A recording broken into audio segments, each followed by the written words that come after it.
Right, yeah. Oi, oi, you scroats. I never know if I'm in the camera shot.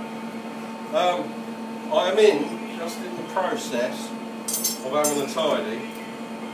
So I've just finished those forks. Man, it got very complicated towards the end.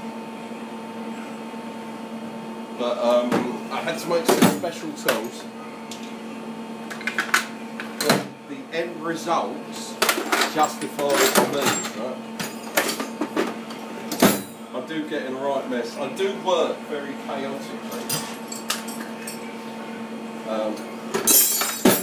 Force of habit, isn't it, from the gun shows and the technical stuff and having to turn guns around in, you know, oh, we've got a match in fucking 10 seconds and I haven't used my gun since last season. Can you do it? And we get it in there. Anyway, is this going off a tangent or what? Because the gun side of stuff is, you know, still do the luck stuff, but here's the thing. I'm really fed up with just doing parts. If you want your lucks done, send the whole gun in. Anyway, tangent. What are we doing? We are talking about the R1 forks, because this is, at the end of the day, short on R1 forks part 3. I think it's part 3, isn't it? I've kind of lost count. Hang on. Woo! It's been a hot day. We've had the furnace going. Oh! That'll wake you up in the morning. Right, so, come feast your little eyes on these. Many, many complications we had.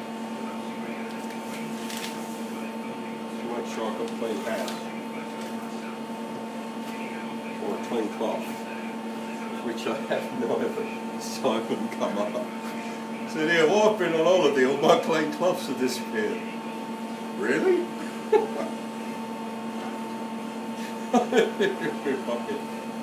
So,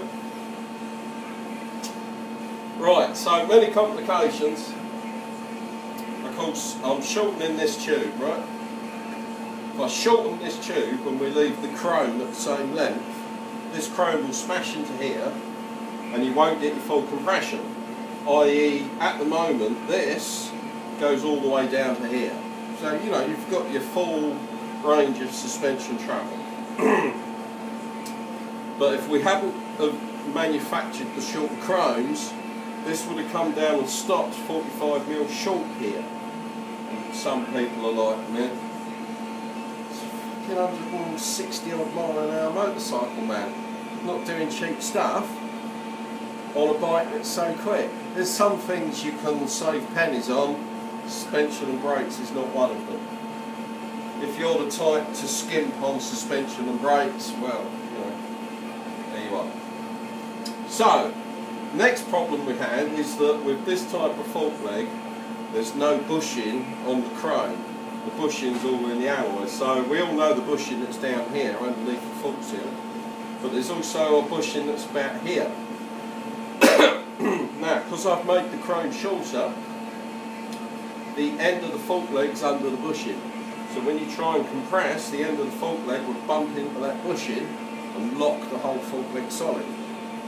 So, I have to control how much chrome is coming out the bottom and also where the end of the fork leg is in relation to that bush. It's okay when it's on the bike and it's got weight, but let's say you do a wheelie, this chrome comes out, when you land, fork solid.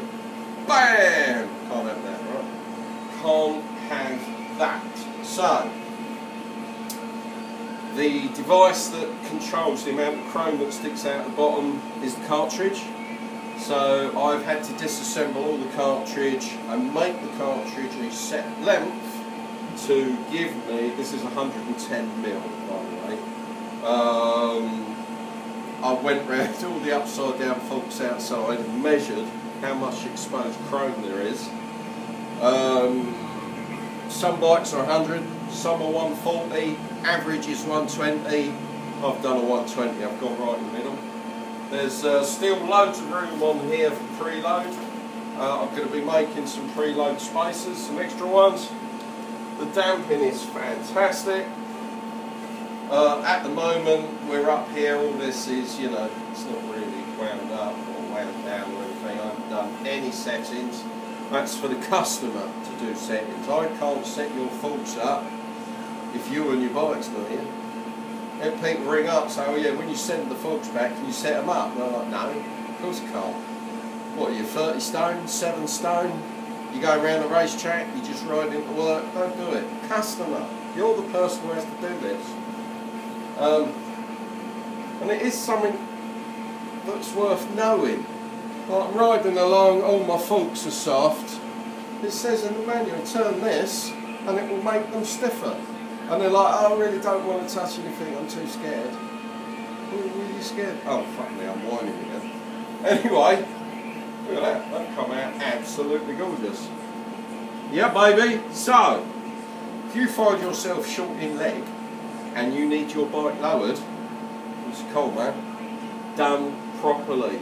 No loss of suspension travel, no loss of suspension capability and adjustment. It's all still there.